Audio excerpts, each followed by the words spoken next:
Hi, Margaret. Good to have you in the meeting. Hi, Dr. Ruba. How are you? I'm good.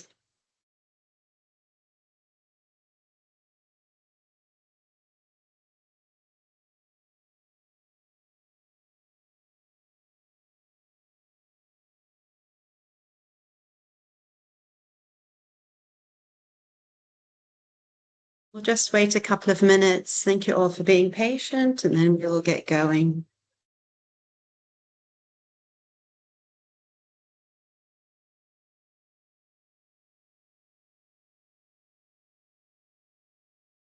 Hi, Philippa. Welcome.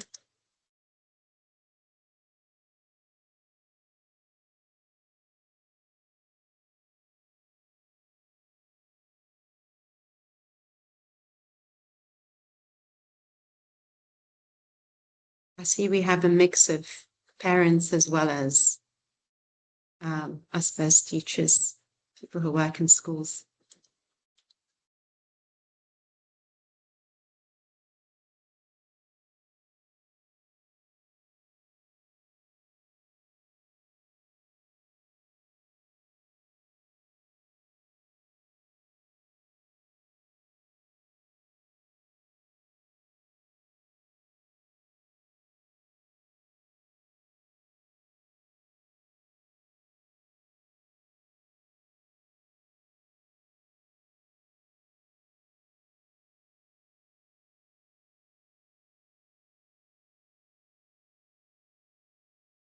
Hi, Joy. Welcome to the session.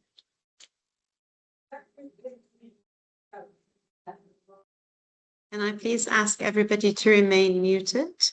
Just to make sure you're muted, please, to avoid too much background noise.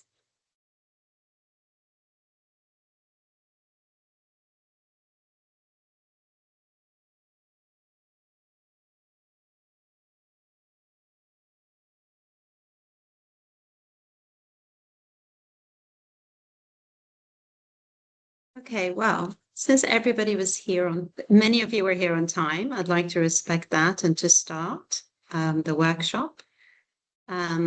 Just a reminder, please, to stay muted so that we don't have background noise and we can all focus on sort of listening.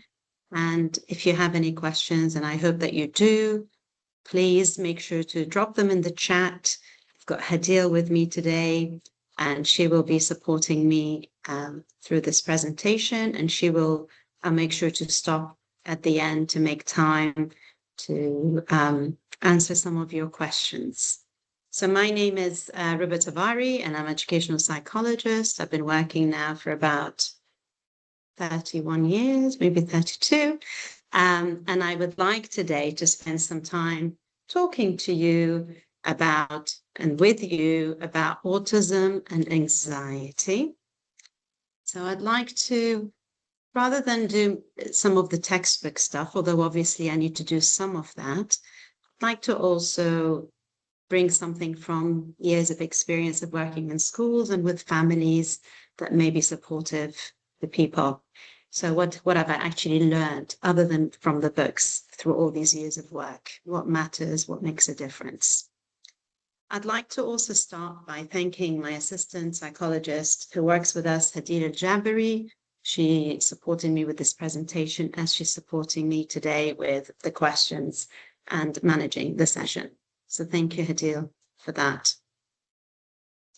So for today, I'd like to spend a little bit of time agreeing on sort of an understanding of what autism is. I won't spend too long on it because I know this is the fourth of a series of workshops and it's not really about defining autism today. I'd like to spend a little bit of time talking about anxiety and the brain-emotion connection, and then looking at how we can actually support children on the spectrum who also experience autism. So when we're looking at the understanding autism, it's a neurodevelopmental difference. And I bolded the word difference because I think it's important to just take a moment to think about that.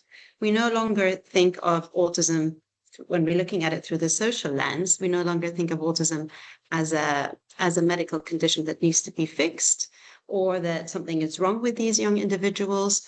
we're looking at it as neurodiversity through the neurodiversity lens, which means it's just a different way of looking at the world, a different way of processing information. And when we are looking at that, we can think about those individuals as maybe having a different way of perceiving relationships, different way of processing the information they get from their environments. And sometimes they have a need for repetitive behaviors and they do have restricted interests. And it's really not to think of it today through at least I hope all the time, but it's important not to think of it through the medical model, but rather through the social model, because it's all about empowering these young individuals to thrive and achieve their potential. It's also important to take a moment to think about what we mean by anxiety. And anxiety is a common emotional state. It's based in worrying, having fear, and it can range from mild to severe.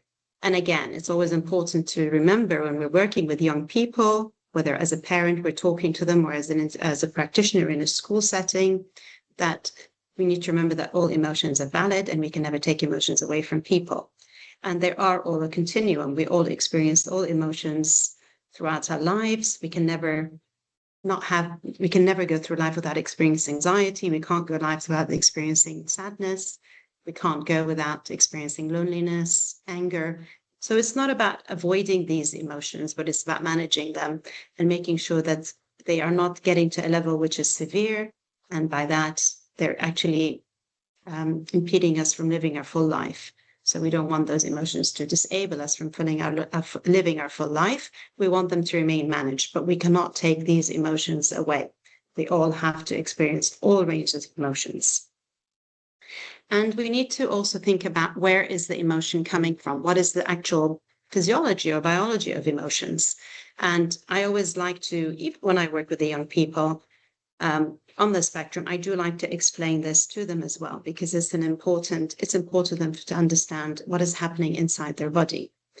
And of course, we know that this might not be available to all individuals on the spectrum. It would depend on their kind of abilities to communicate, their cognitive abilities.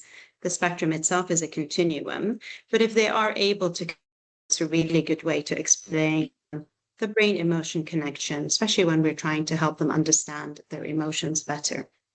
But this applies to all of us, not just people on the spectrum. So obviously, our brain has lots of different parts and they play different roles. But for the sake of today's conversation, we have the prefrontal cortex, which manages impulses, helps us to reason and make good choices. And then we have the amygdala, which manages our emotions. And sometimes when I work with young people, I call it the emotional brain. And the amygdala is generally a reactive brain. So whenever we feel uncomfortable emotions, so I never talk about emotions as being negative and positive emotions, but rather comfortable or uncomfortable.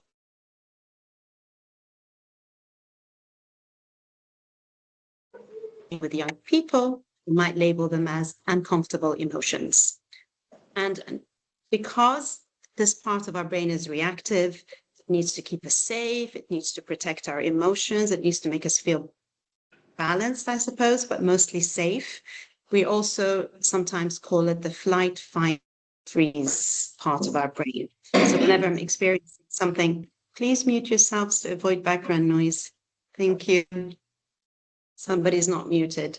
So when we are working with young people, it's important for them to understand that when the amygdala is firing, when my brain is reacting strongly to an emotion, my prefrontal cortex is not really active. It's not working because it's not needed.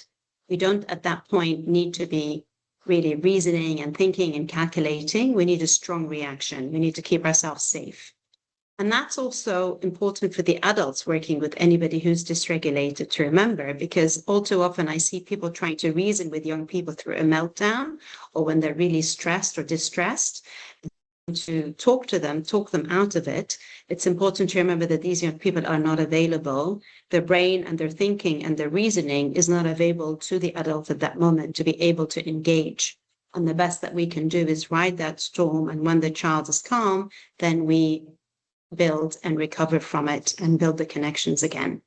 if we are going to do any training around managing emotions, around helping the young people manage their feelings, it's got to be at moments of calm, not moments of distress. So any teaching that I do, I would have to clock that in my mind, make sure that I'm working on it outside of those moments. And that lies for parents and teachers. So we don't try to resolve that moment. And I'll come back to that a little bit more later on. And it's also important to remember that the amygdala is actually developed by the time the child is 2, which is why we get so many intense emotions with young people. But in terms of the prefrontal cortex, our reasoning part of our brain, which helps us to make judgment, which helps us to make right decisions, actually is not developed till about 18. Fully developed till about 18. And we actually, if we think about it, this is what we see in young people. We see really strong emotions. And even though parents and teachers feel like children should manage their feelings, they're actually not, their brain isn't fully developed for them to take on some of those emotions in a really proactive way. And this is where, when we're talking about emotional regulation, we don't put it all on the child, but we talk about co-regulation.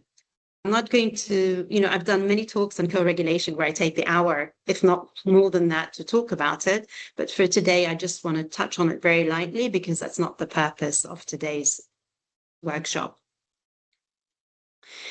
So just before we move on to talk about the connection between autism and anxiety, I wonder whether people can just quickly take their phones, scan this QR code for me, and have a guess at what percentage of children on the spectrum are affected by anxiety. What do people think? There's no right or wrong answer. So maybe you could just scan the code and drop an answer in, and let's see where people are with their thinking around that. So how many children would actually have anxiety as well as autism? What percentage?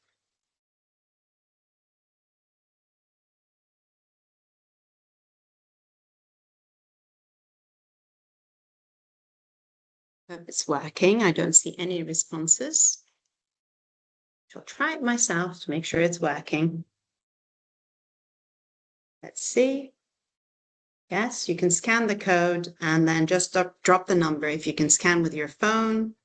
And then if you just, it'll open a page and you just put the answer in. I'm going to put an answer.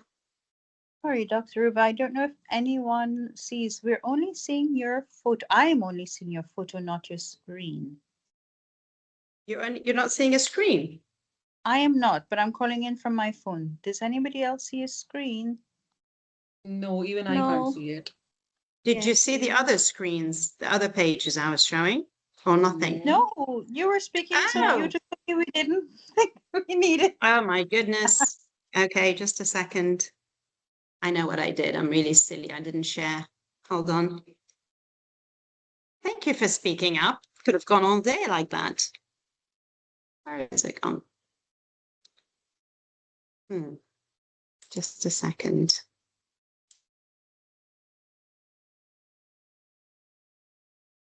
It's really, thank you really for speaking out. I'm so excited to talk. I just jumped right into it. Don't And, worry, where's doing my so windows? eloquently, we did not notice us. I wonder where is this one? There we go. No, We're it's not seeing a screen. No, it's not the right one though. I don't know why it's not showing my screen. Hadil, can you, I don't know why it's not coming up. I'll try sharing it from my side. Yes, please. For some reason I can't see it. Mine.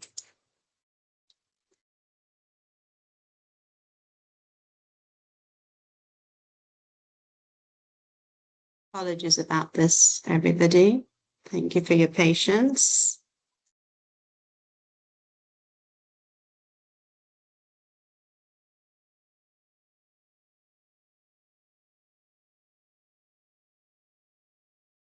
Oh, I can't see it.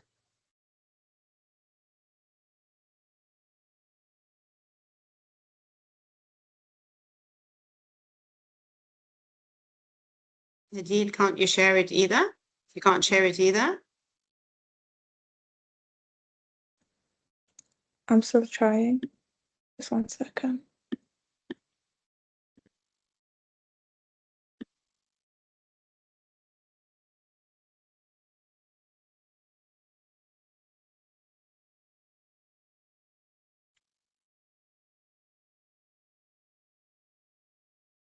I hope it works.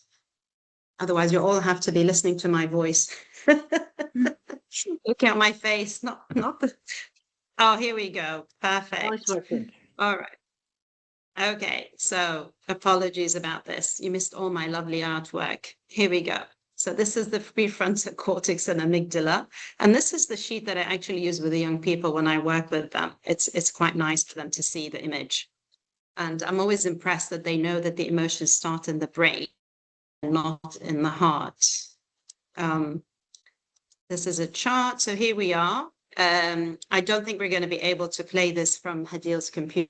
It probably doesn't have Slido, but I wonder whether people can drop in the chat for me some suggestions on what percentage of children they feel might be on the spectrum.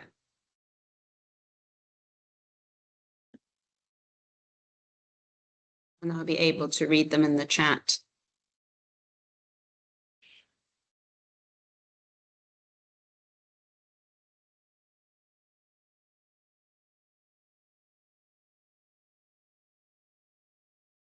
Oh, sorry, I can see now that many people were sending you messages. I was too busy talking. So what percentage do people think of children? 20% of the population. Okay. Is autistic, but how many have the combination? So how many are autistic and anxious? 5 to 10%. Yes. Good. The QR code will not be visible on this, unfortunately, because I'm sure Hadil is sharing it and she won't have Slido downloaded on her computer. 15%, 30%. Okay. So 40%. Okay, good. Good. I'm going to move on. So we actually, can you see a full screen on your screens? So you're all good for that. Thumbs up, maybe, just so I know. Okay, it's visible. Perfect.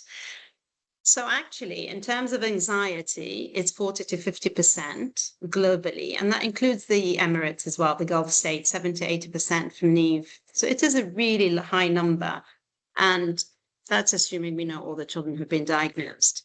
But there is a high co-occurrence with anxiety, and there's also a very high occurrence with ADHD, impulsivity, as well as inattention. We have high numbers, 20 to 40% with sensory processing. And interestingly, more of them have anxiety than they have sensory processing difficulties. Autism in school, we tend to always talk about sensory processing. And then, of course, there's a handful of other conditions, including depression, obsessive compulsive disorder, and so on. But what I want to focus on today is the anxiety, because it's a big one. And we often forget that it's it underpins a lot of the challenges that we are seeing in front of us in real life. So what is the connection between anxiety and autism? So where does the anxiety come in? So this is not a comprehensive list, but it highlights the main areas. So we have communication difficulties, and they contribute to anxiety. If I'm trying to express myself and I'm not able to express myself fully, then I'm going to feel worried, anxious, distressed.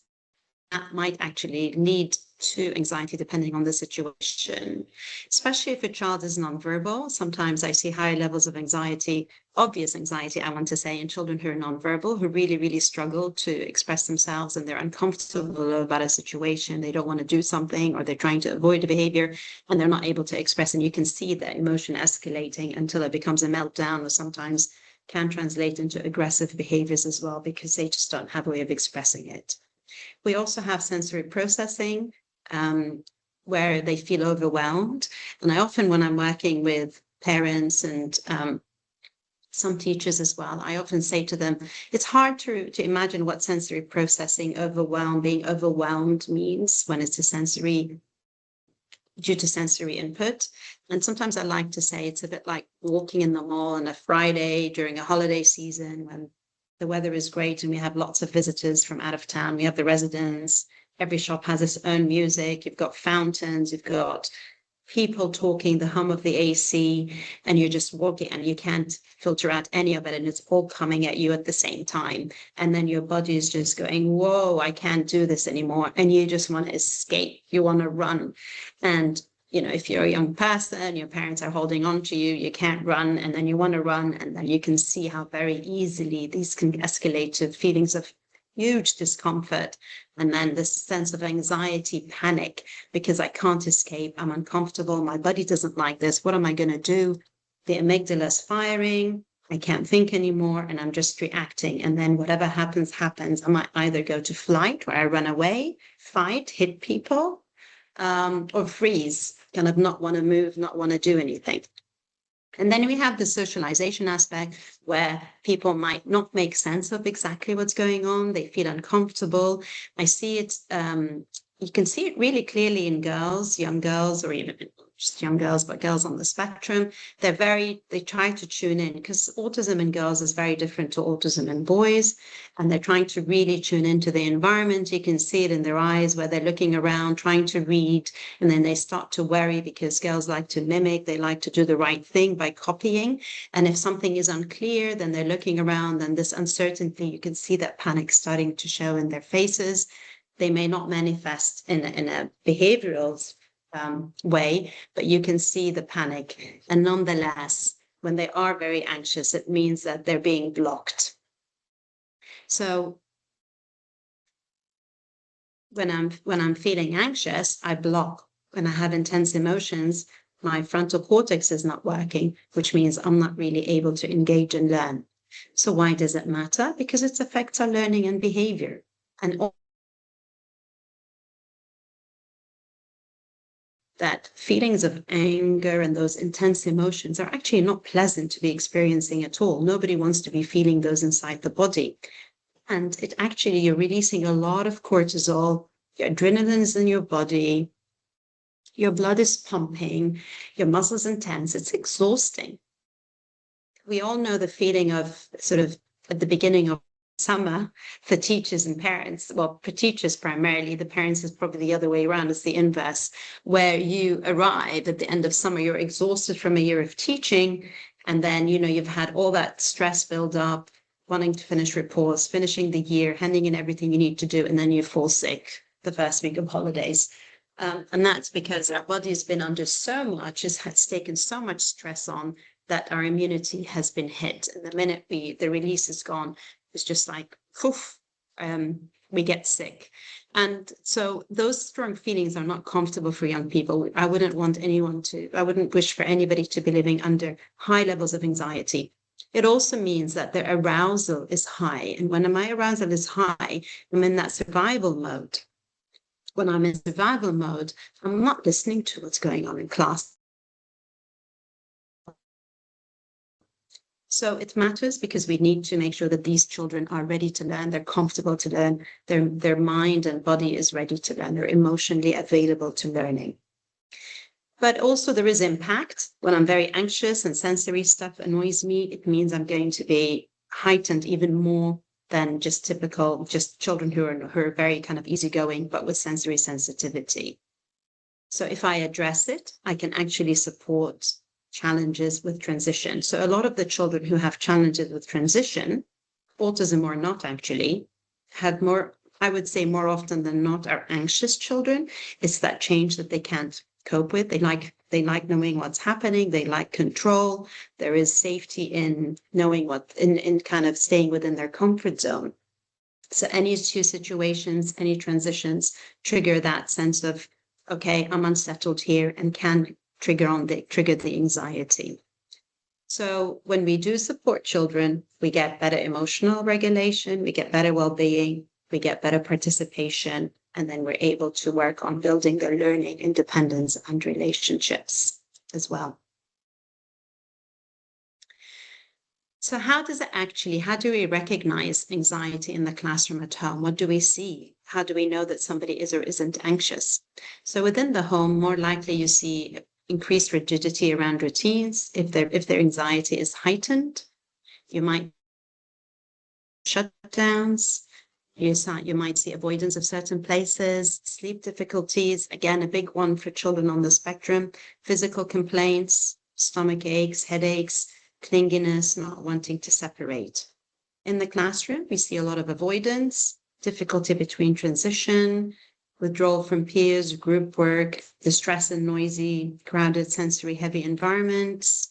And then we see trouble concentrating, as well as increased reassurance seeking. I've seen children as well manifest behaviorally, biting, hitting, kicking. That also happens, especially when they're not able to express their emotions verbally or express their needs verbally. So what can we do to help? I'd like to spend another maybe 15 minutes, 20 minutes talking about how we can help.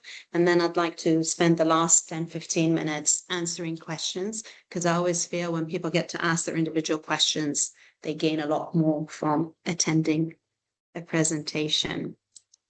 So one of the first things that I really advocate for is having a shared information sheet for students with ASD. And I don't mean your regular IEP or learning plan or learning passport, or even just, a little bit of guidance from the occupational therapist or speech therapist.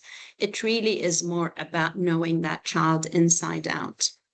And the reason to do that is it gives us a consistent understanding across the board with professionals and all to address needs.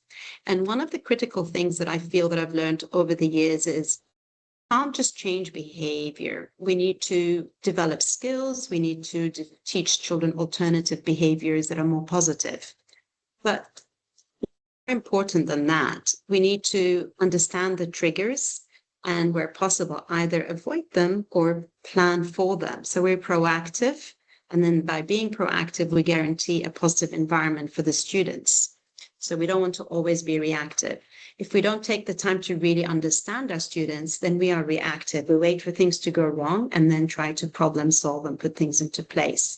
But if I'm being proactive, I take the time to really understand the student inside and out, and then I can plan. I can look at my day and think, okay, when are possible triggers? How can I avoid the triggers? How can I teach this child to manage those triggers? Some of them we can't avoid, some we can. But by being proactive, we're actually ensuring success. And that information sheet will need to involve everybody in that child's life. It's not just the team in the school, it's everybody. It could be external professionals. Even if they're in centers, they should all be involved. It's the SENCO, support staff, parents, teachers, and teaching assistants.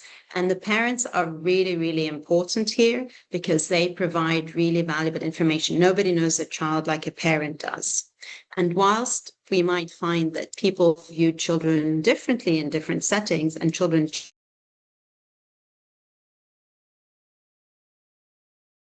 all this information, what works, what doesn't work. So what are the strengths, their motivators, how do they communicate, what are the sensory sensitivities, what are the triggers, what upsets them, and what are the routines, transitions, potential challenges. So what am I going to do before I even start including this child in anything? What do I know? And like I said, the more we know, the more we can plan and support the students. We want to go for avoiding triggers and just going through, putting the child through the triggers and then dealing with them.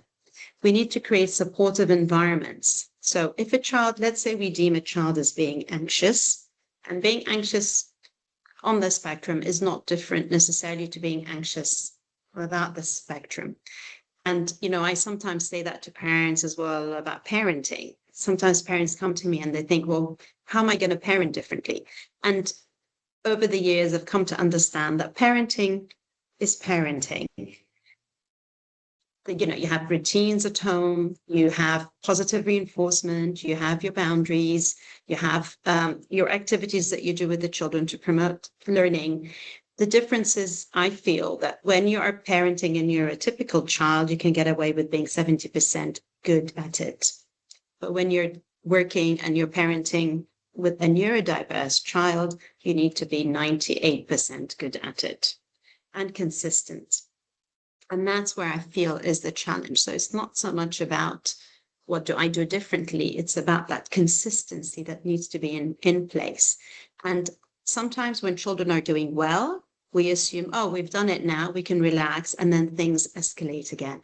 And that's because we forget that they're doing well because we are being consistent, because we are putting these things in place, and we need to maintain that.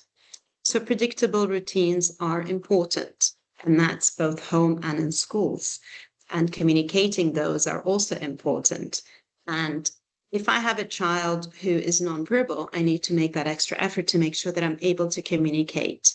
And I want to communicate in a way that the child understands. So when I work with young people, I always think, how can I get this message across? I don't think of what do I want to get across. I start to look for ways, like what am I going to do and say that's going to help you understand what I'm trying to achieve here. It might be role play, it might be kinesthetic work, it might be drawing, pictures, cartoons. I can use all sorts of things to try and help the child understand what I'm trying to explain, whether it's learning or emotional coaching. So what is it that I'm trying to teach? Sensory-friendly places are also very important. It even happens in my room. Sometimes I have young people who come in and say, I don't want the lights, or I notice that they're uncomfortable in the lights. So then I start getting, turn my lights off, get a fidget toy, get a cushion. What am I doing to support that? I need to be reading the environment even more than usual and thinking ahead, thinking, how am I going to support that child in being comfortable? How am I going to allow access to this environment that I'm in? And the collaboration is very important as well.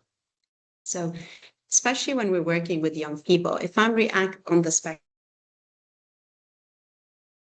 I know it works, then it really pays to also apply it in different settings, rather than saying, well, this is in school and this is in home and this is, no, anxiety is anxiety. Obviously the triggers are different, but what works for the young people would be consistent.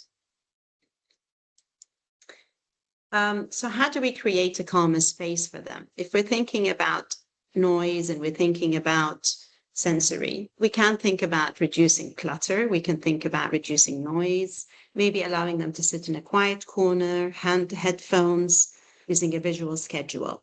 And I'm a big advocate of putting things into place that are available to all students. If I want to use counseling headphones, I will have 2-3 sets, and I would allow anybody who wants to use them to use them. If I have a quiet corner, it's for anybody. If I have a visual timetable, it's for everybody.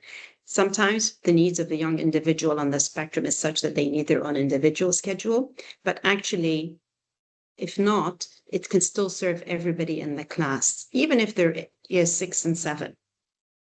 Because if you think about it, most people, when we are in a situation like any emergency, instructions that we're given tend to be in pictures, and that's because we find it easier to process pictures, and that applies the same for young people. So please mute yourselves. Thank you. So it's not about saying, well, they understand language. No, it supports processing. When I'm upset, when I'm emotionally heightened, I process pictures more readily than I do words. And so that visual schedule allows the brain to process better. And normalizing support means I'm not highlighting one individual as different. I'm being neurodiverse in my classrooms. By being neurodiverse in classrooms, I allow everybody to make use of those things. I have provision that suits a range of needs. And we don't know how many children are maybe sensory sensitive and have not been identified, or children who are anxious and are masking and are not identified. So by making those available to a range of children, I'm meeting the range of children who maybe I haven't been aware of that can also benefit from those supports. The other thing to do is emotional regulation, and that does start with the adult. One of the biggest tools we have available to us is yourself. I cannot underplay how important it is for the adult to be regulated. When children are young, like I showed you earlier, and you didn't see the slide, apologies, but their amygdala is developed by the age of 2. Our frontal cortex here at the front is not developed till about the age of 18. So I can't ask the child to regulate at the age of 4 or 5 and just expect them to regulate because I told them so. It's not available to them. Their body is not available to doing that. They're just physically not developed enough to be able to regulate that in a snap of fingers. So what do? I use my calm, I use my breathing, I use my tone of voice, I use the pace at which I speak to bring calmness to the environment around me.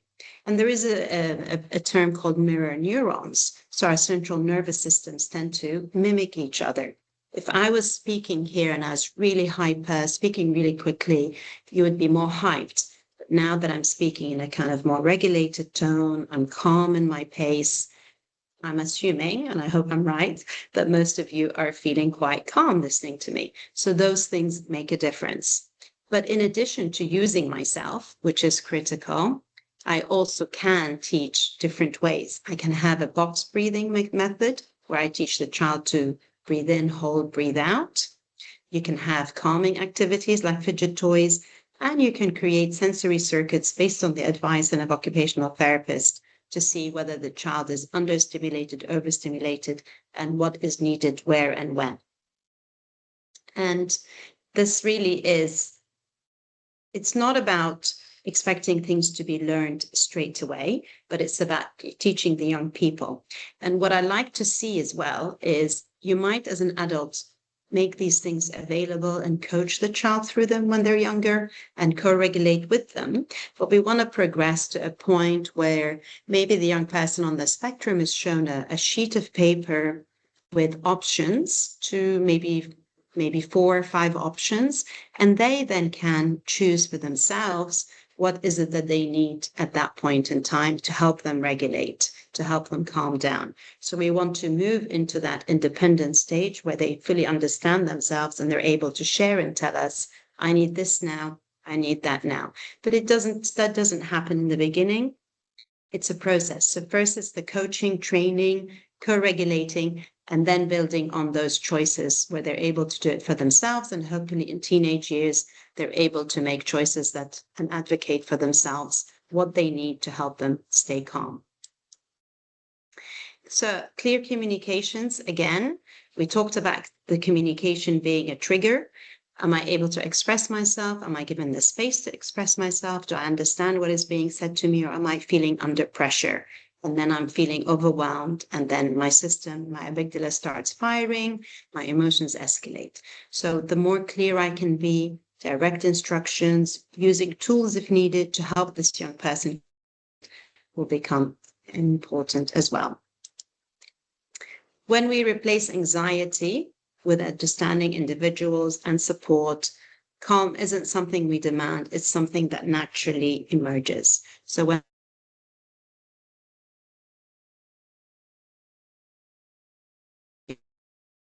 able to understand their triggers, know their triggers, put something into place that supports them and reduces those triggers, is going to make a big difference to what happens around them. So it's not about saying, well, take them to therapy. They're anxious, they need to just stop being anxious. It's a lot bigger than that. It's about really understanding the subtle signs, changes in their mannerism, changes in their breathing, changes in their body language, sometimes changes in the way they're looking at you. And to be able, I think we're getting a different state here now. And yes, this is something I need to note for the future, but also how can I address it now? I was working with a child recently, and the parent said something very interesting that I hadn't picked up, but I guess I'm all into kind of reading emotions when I'm working with the young people. She said, I noticed you give my child you look at their eyes a lot when you're working with them. You look at their face. And we all look at people's faces when we're working with them. But she was right. I look at the face and the body language because even when I'm working with children in a one-to-one situation, I want to always be assessing whether there's changes into their levels of emotion, whether there's any anxiety or worry coming into the equation, because then I know that I'm not getting the best version of them. And very often you might see it in small movements in the hands. Some children on the spectrum might have tics, might increase their stimming, might increase their repetitive behaviors as a way of helping them regulate. And you sometimes just see the panic in the eyes. And that's when you stop, take a deep breath, and then you as an adult reset, help them reset, and then take it from there and start again. And for children who are younger, I use tools to help me, like the breathing ball that some classes have. If I was doing box breathing, I might have an actual box. So the more concrete, the more visual something is, when the children are younger, the more effective it's going to be. And like I said, as they mature, then we create those choices for them to help them to advocate for themselves and to be much more independent about managing their anxiety. I'm going to stop now. It's a little bit earlier than I anticipated, but I'd like to stop and give time for questions. So I'm going to ask Hadil I'm going to give you just a few seconds to drop any questions that you have in the chat box, please, and I will endeavor to answer them. If it's about anxiety, yes, please, but also in general about autism is also okay. I'm just going to open the chat box myself as well to track what's being asked.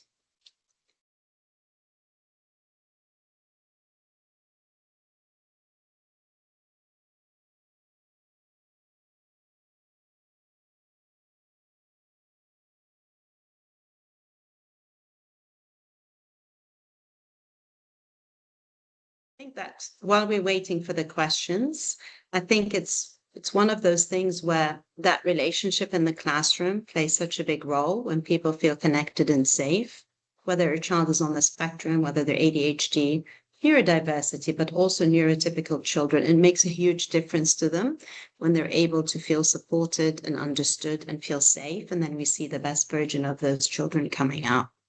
That's what we really see the difference.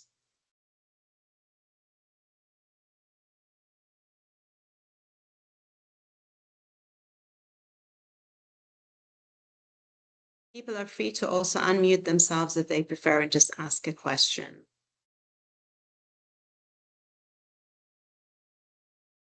Okay, I can see one here. 18-year-old daughter, no, she's going to normal school. Now she has a lot of anxiety issues in school. What can be done? She's in the autistic spectrum. So, and the next one is, what are the right steps to take when a child is overwhelmed or aggressive? Okay, so thank you for those questions, both very good. I'm going to start with the right steps first, if I may, and then I'll come back to the 18-year-old. I think that's a really good question, and it's an important one. So for schools, and for home actually, but probably more importantly for schools, I think it's, before anything else, it's important for schools to have a protocol and a clear protocol and training on how to, if you have children who tend to be aggressive or physical.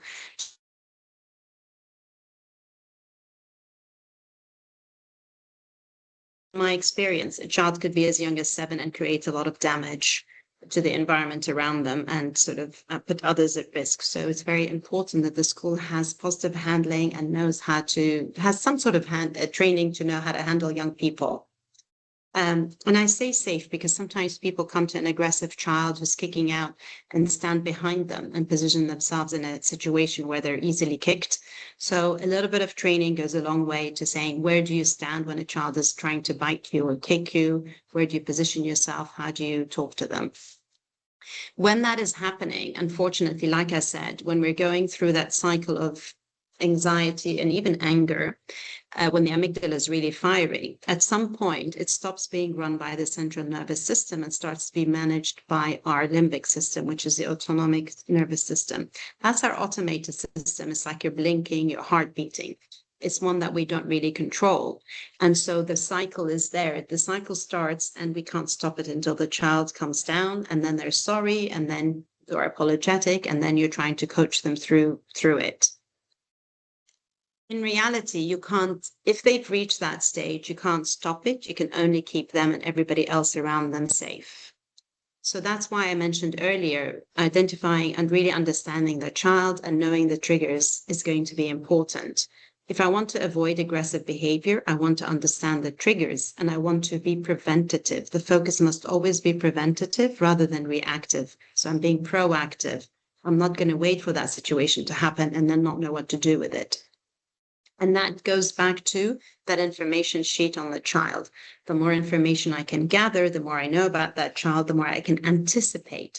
You're not going to cover for every possible thing because sometimes new things pop up that you weren't aware of, but you want to cover for most of them. If I know that if he has to come into play from his favorite game, it's going to be a trigger, or she has to come in, it's going to be a trigger, then I need to think, well, how can I do this differently? What can I do? In a sense of planning transition, how can I teach them to transition without them actually going into that major meltdown, and which potentially can become aggressive? So in stopping aggression is very difficult once it's started, once that cycle is started. So really prevention is the key. And going back to the 18-year-old who's going to school and is becoming more anxious, it will be important to understand, again, information, to understand what has happened, what has changed. Is it academic? Is it social? Young people, their social lives are complex, even when they're, teenage years are complex at the best of times without being complicated with the addition of being on the spectrum and making things harder to understand. So what is it that's changed? What is it that's causing that anxiety, and trying to address it that way? Is it the learning? Is it behavior? Is it situational? Is it specific subjects? And if the child is not able to communicate enough, then it's through the observations and note-taking and information gathering from other people around them that might know them. What is the right age for a psychological assessment for an ASD girl? It depends, really. So sometimes I have worked with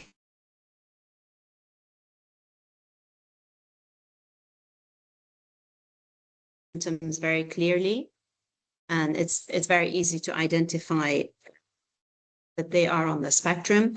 Other girls are a little bit more mask a lot more, and it's restricted interest or fixations tend to be more typical.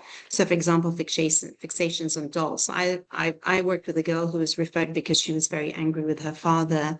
Her mannerism was very negative, screaming at him all the time, very upset. It became very difficult to tone. In school, she was angelic, she was organized, everything was in place. She did all her work. The teacher described her as the ideal student. So it was a kind of an interesting scenario because she meant she was very different to tone. And I think it took me about 4 sessions working with her before she did anything that I kind of raised my eyebrows a little bit, was a bit of a red flag. She loved dolls and she loved to wear a bow. And one day she came in with a doll and a bow, and she shared that they were wearing the same clothes, but she shared that she didn't like the name of the doll. And I said, well, why don't you change the name? I mean, this is your doll. You can call her anything you want. And she says, no, they all have to have the names on the boxes. And then I got to understand they're all in boxes and they all had their name that was on the box. And so then more rigidity came up and other questions were raised. Unfortunately, I didn't get the chance to follow through with her to see whether she's on the spectrum, but it was definitely a red flag. So really, it's about, there's no specific age.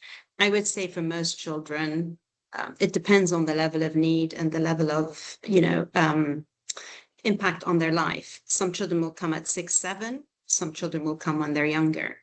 A girl who's more kind of presenting as a girl on the spectrum, they tend to come when they're older. I would say probably 9, and mostly teenagers, to be honest. When the social side starts to come into it and they struggle socially, we often miss them when they're very young. So I don't think there's a right age. I think it's about, is she thriving? Is she doing well? Is she living her full life? Is there something that's a worry that needs to be checked out and addressed? How to avoid the child adopt new mannerism or new behavior. I'm not sure what that means. Avoid or teach? I'm not sure. Maybe the person who wrote that can add a little bit to that. My son has ASD, gets very anxious as soon as we talk about any sports with him, and he's really trying to push it away. We're struggling to get him the physical exercise and burn high energy and to be able to be regulated. So this is, thank you, that's also a very interesting one. So again, a little bit of analytical, taking time to be a bit analytical about this helps. So is the avoidance of sports to do with the rules of sports? Is it to do with the social interactions of sports? Is it to do with the physical aspect of the sport? So what is it that he is struggling with? Because if I can understand that and really break it down a little into finer detail, I can then address each area separately. If it's the physical side, I might need to do OT, I might do more strengthening. If it's the rules, I might take him separately the game till he feels confident in the game. Because if you imagine, if I take a child on the spectrum and I say, for example, here, let's play football, he's got the noise, he's got the people, he's got a lot of people he has to interact with that he doesn't necessarily comfortable with. He's got a teacher that might be shouting instructions that might be overwhelming. He's got to read he's got to read the scene, which sometimes is not easy for them because they might focus on a detail, forget the bigger picture. And he's got to remember the rules. So there's a lot that they're having to do at the same time. So if I think of that game as being that complex, I can then start to think, well, how can I break that into different components and then try to address each in turn? And then see if I could get them into something that actually is exercise-like. And as far as high energy goes, and that's the same for children with ADHD, we don't burn energy away. We teach children to be calm. So it's, sometimes people with ADHD, parents will say, oh, I put them in a lot of activities to keep them moving, so they're tired. It doesn't really work like that. What I want to do is help them to calm down. I want to do the centering, calm exercises like martial arts or gymnastics or yoga, anything that's going to help them to be able to get that energy, but also be calm, to feel the energy, but be calm. So it's about controlling the energy, not using up the energy. Assistant to a student grade 3 with ADHD, how should I talk to him about anxiety in a supportive way? So I normally try to see if I would use language that maybe the children raise themselves, or I would maybe try a video, a book. I'm a really big fan of books for introducing concepts to young people, especially below the age of 12. You can read a book. There are so many nicely written books about anxiety and different things that present it in a very easy way. Sometimes the book isn't about anxiety, but anxiety is a theme in the book. And that's a really good way of doing it. You read the book and then you talk about it. And children learn through messaging. A child with ADHD will learn through messaging. I don't need to be direct all the time, but it's a great conversation opener. You can also talk about moments when you feel anxious and that anxiety is normal. Everybody feels it. You'd be surprised how many young people, when they say they're anxious, and I say, well, a lot of people feel anxious. We all feel anxious. They look at me surprised. Sometimes we forget that children, they're living in their life and then their own sort of cocoon. We forget that they have some of these very basic things. Like a lot of people worry. We all worry sometimes, and they look really surprised. Really? I'm not the only one who feels this way. So that in itself is a supportive exercise. Them realizing that actually I'm okay. It's okay to feel this way, but we still need to manage it. We don't want it to be out of control. We don't want you to be so anxious that you're not living your best life. Thank you for the presentation and the slides. Yes, I think Intercare will have everybody's emails. I'm more than happy to share the slides with you. Thank you for that. Do you feel that energy management helps prevent anxiety, leaving school early, choosing to stay home, say no to some events? It's very individual. Thank you again for that question. It's very individual. I think, I like to balance helping children, but also building skills and empowering. So I always like to take the short-term view, but also keep the long-term view and perspective in mind. So I might in the short term say, yes, this child is not ready to do some activities, but at the same time, I do want to get to a point where they're able to do these activities if I've believed that those activities are good for them and for their well-being. So we don't want people to be recluses and kind of be very insular, but there may be times when I need to adapt. So whatever plan we put into place for a young person, whatever age, it should continuously be reviewed and evaluated. And what you need at 4 is not what they need at 6, not what they need at 7, not what they need. So this is completely revisited and rebalanced. So I might sometimes have OT, sometimes no OT, sometimes it's just clubs, sometimes it's no clubs. It just depends on what the child is presenting and what they need at that moment in time and what is the priority. And that priority is decided with that whole team when they do the information sheet. And if the person is old enough, they can be part of that process as well. And it's an important part of that process to get their voice as well. Regarding anxiety, in autistic adults, with those with high justice sensitivity, hypersensitivity, and distinct anxiety, what are your suggestions in handling anxiety? Is any general solution either doesn't work or it's too short for a period? Okay. Good question. I don't really work with adults. However, sometimes when I work with children who have a very high sense of justice, not just adults, I try to work with the concept of circles of control. I also use the circles of controls for children who have social difficulties and get very disappointed at not being able to make friends. And as painful as it is, I would love to solve all their problems and have them have friends and so on. Ultimately, we all know that we have limits to our control and limits to how much we can control those around us. So I use the circles of control, which is the concept of discussing with the people, what is it that I can control? And what is it that I can't control? For example, I can control how I behave. I can control my reaction to somebody. I can control who I like.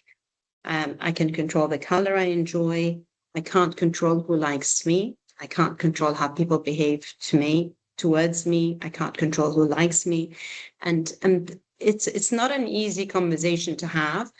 But in some ways, it's an empowering conversation to have with young people, because when we have something within our control, it reduces our anxiety. We know that this is something that we can act on, we can do something about, and that in itself reduces our anxiety. So that would be my advice for that one. I think we have time for a couple of more questions.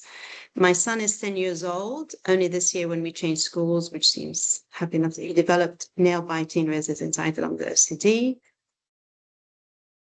Anxiety rarely hits, but it's followed by a major meltdown at home, but not at school. So they're masking at school.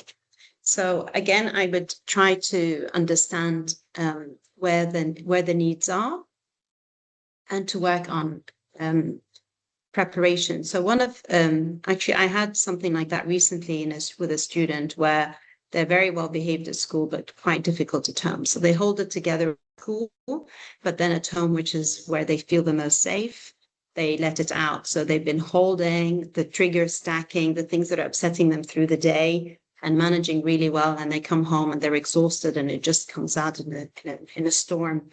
And so the one was to actually understand that is what.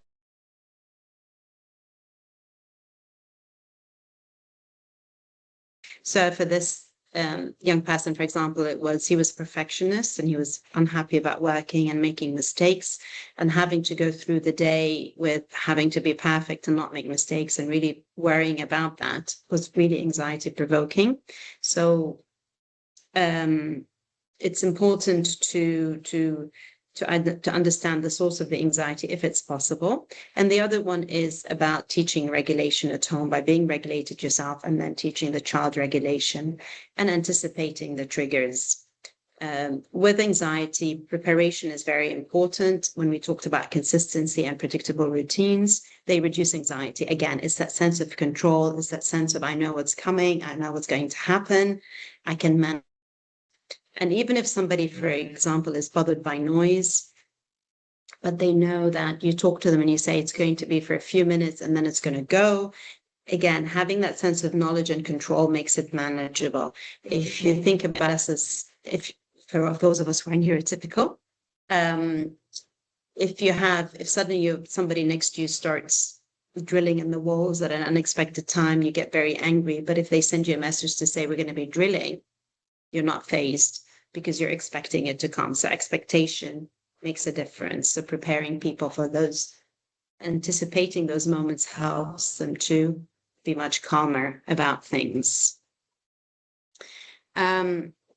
So I have a message here from the center that says, if you want to watch these workshops again, I'm sure you've all read it, but I'll say it out loud anyway. Please like, share, and subscribe to the official Intercare Health Center YouTube channel, and they're all there for you. I'm just going to just scan. We have 1 more minute, I think.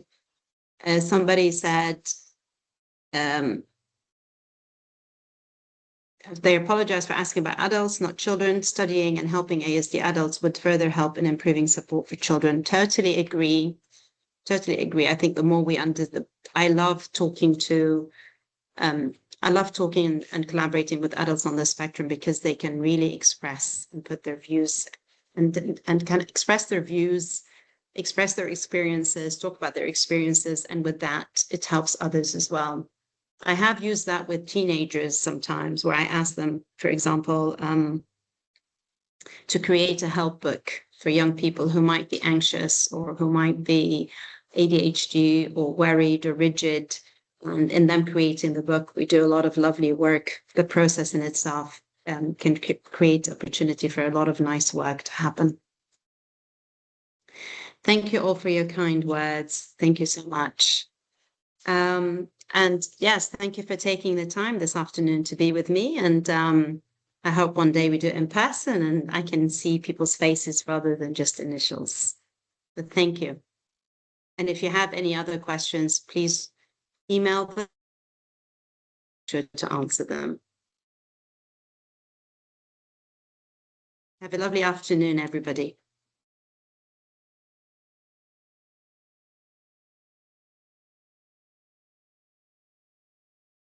Bye.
Hi, Hadil.